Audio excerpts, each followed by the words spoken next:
ministère est en train de négocier avec la fédération pour qu'elle puisse ajouter quelques personnes dans son histoire. Vous n'entendez plus parler de ces histoires de chefs de délégation, Cyril, tout le machin et tout ça là. Non, non, non.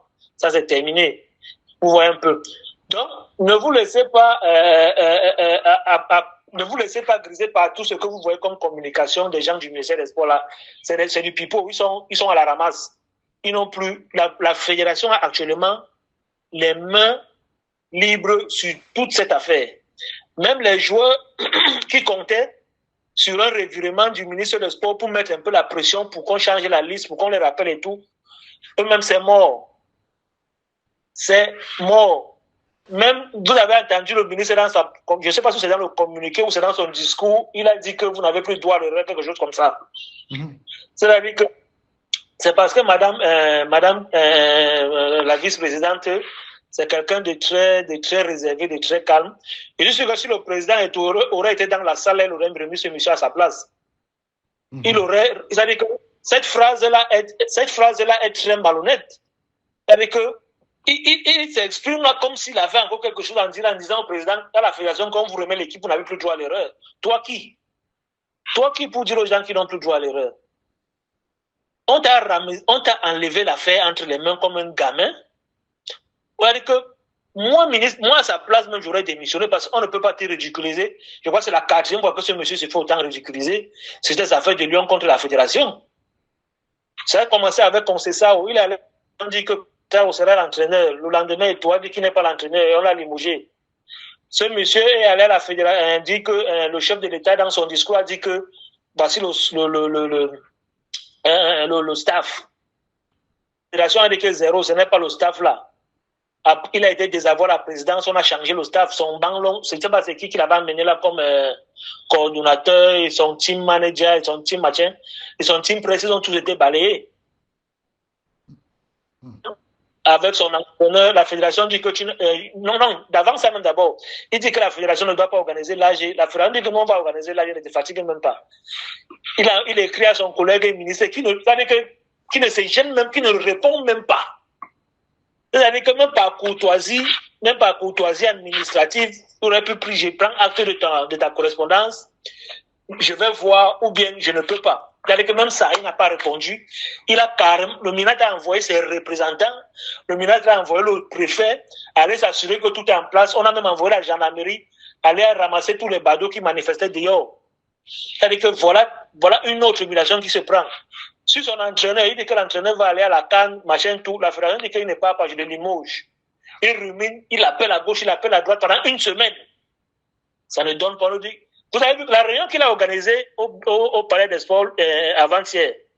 Est-ce que vous avez vu le premier communiqué de cette réunion? Oui. Le premier communiqué de cette réunion indiquait que n'était concerné que ses proches collaborateurs. Il n'y avait que ses proches collaborateurs. Vous avez vu que le lendemain, ça a changé? Où semble des administrations concernées qui ont été convoquées plus à FECAFOOT. On lui a dit que monsieur, tu arrêtes tes histoires-là. Tu te plies au message qu'on t'a fait porter de part du président de la République et tu remets tout à la fédération, tu te calmes. C'est pour cela que tu vois le lendemain, on change. Là, tu te regardes les deux communiqués, c'est le même jour, la même heure, dans la même salle. Mais c'est les parties qui changent. Ouais. Donc, c'est le voix qui change et on remet tous ceux qui doivent être à la réunion là. Et on s'attendait à ce qu'ils mettent là-dedans que Marbrice aussi vienne. Tu as vu que Marbrice, il n'a pas mis son imbécile d'entraîneur. Ouais. Et puis il vient à la réunion pour dire qu'il commence, comme un enfant à qui on a refusé un bonbon qui boude.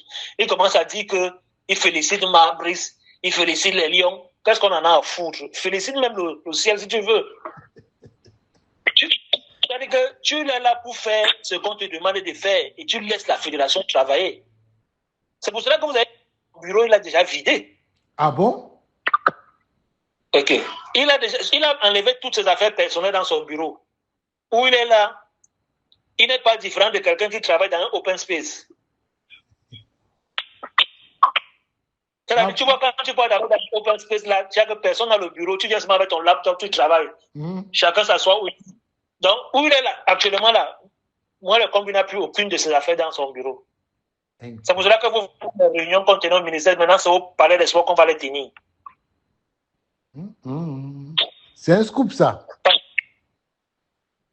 Et là, il ne sait pas où il va continuer. Mais ce qui est sûr, il ne sera plus là parce que, avec toutes les casseroles qu'il a déjà ramassées, c'est impossible qu'il continue. On lui a fait savoir. Pour le budget, et pour finir, le budget qu'on a voté à l'Assemblée nationale, où ils ont indiqué qu'ils ont besoin d'argent pour finaliser les travaux d'Olembe. Du moins certains travaux, parce que je ne sais pas si c'est tout ça, ça va finaliser tout. Et certains stades de proximité, c'est des conneries, il ne va rien faire. C'est pas la première fois où on donne l'argent pour cette activité et ça ne se fait pas. Vous avez vu l'état des pelouses et dans son budget, il n'a pas prévu un budget spécial pour le NIES pour réhabiliter les pelouses des stades. Non. On a des stades qui sont complètement à la ramasse comme à Limbe. Le Centennium Stadium, je crois que c'est à Limbe ou c'est à Bouyaré, je comme ça. Oui, Centennium Stadium, c'est à Limbe. La pelouse est complètement foutue. Il faut la reprendre. Même le stade de Mfandena, où on est en train de mettre la peinture pour la finale qui va se jouer le week-end là. Même ça, il faut reprendre cette pelouse. Et tu vois, l'ONIET il n'y a pas un budget spécial pour ça. Belle, qui passe son temps à insulter les gens, devrait un peu se concentrer sur cette affaire. La réhabilitation des pelouses, la réhabilitation de certaines infrastructures, parce que même la peinture, les stades sont complètement défraîchis et tout. Donc, voilà donc ces gens à qui on a donné le mouvement sportif à gérer, qui ont foutu le bordel partout, se sont plutôt concentrés sur des problèmes de personnes et se retrouvent aujourd'hui malheureusement à la ramasse parce qu'ils n'ont pas voulu écouter les gens. Ils n'ont écouté, moi les combinés n'a écouté personne, il était dans une bataille aveugle contre Eto'o, mais tu sais, Eto'o c'est un gars, il vous a dit qu'il est un sudoué, ça a fait rire les gens, mais c'est ça qui est la réalité. Un sudoué, ce n'est pas celui qui connaît simplement faire les mathématiques et les arithmétiques. Un sudoué, c'est quelqu'un qui a la capacité d'analyser une situation, de prévenir les coups et de visiter et de contrôler ses angles morts et de continuer à avancer. Et c'est ce que Samuel Eto'o a fait depuis qu'il a été élu à la fédération. Il ne fait que, je ne sais pas s'il existe un responsable public au Cameroun qui reçoit autant de coups que ce monsieur.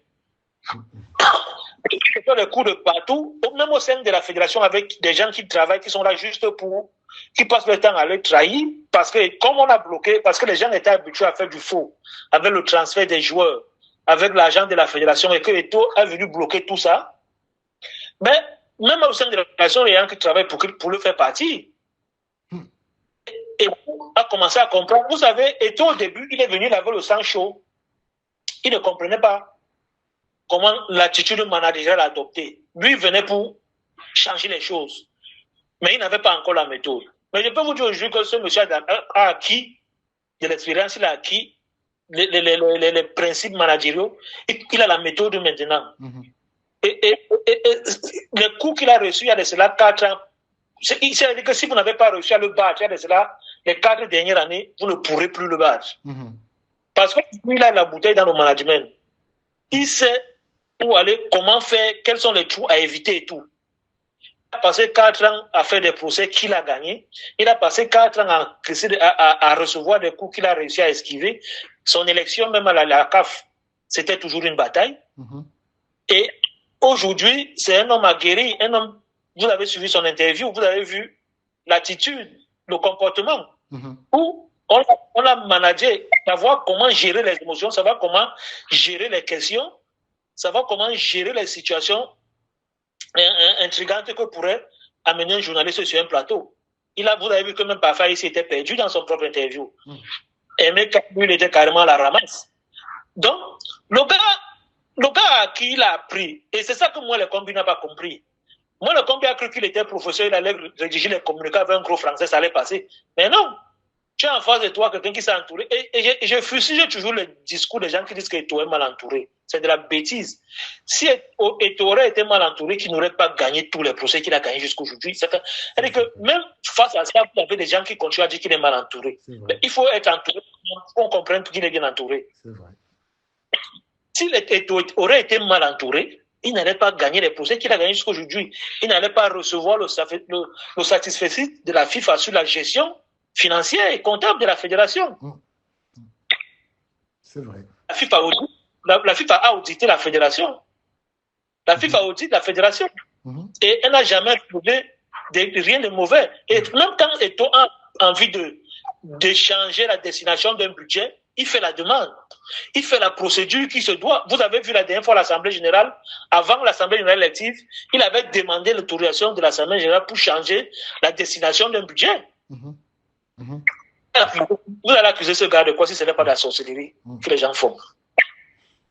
Donc, c'est qu'aujourd'hui, tous les détracteurs d'Eto'o qui avaient pour rampe de lancement, comme quand on lance un missile là, leur rampe de lancement, c'était moins les combis. Tous ont vu leur rampe de lancement s'est affaissé. C'est mort pour eux. Le Minat même allait même plus loin dans une barbarie, a carrément annulé le récépissé de certaines associations. Il a carrément mis ça en brousse. Si avec tout ce qui s'est passé jusqu'ici, les gens là ne réussissent pas à comprendre, vraiment, je crois qu'il faudrait réhabiliter le centre Jamot pour les envoyer là.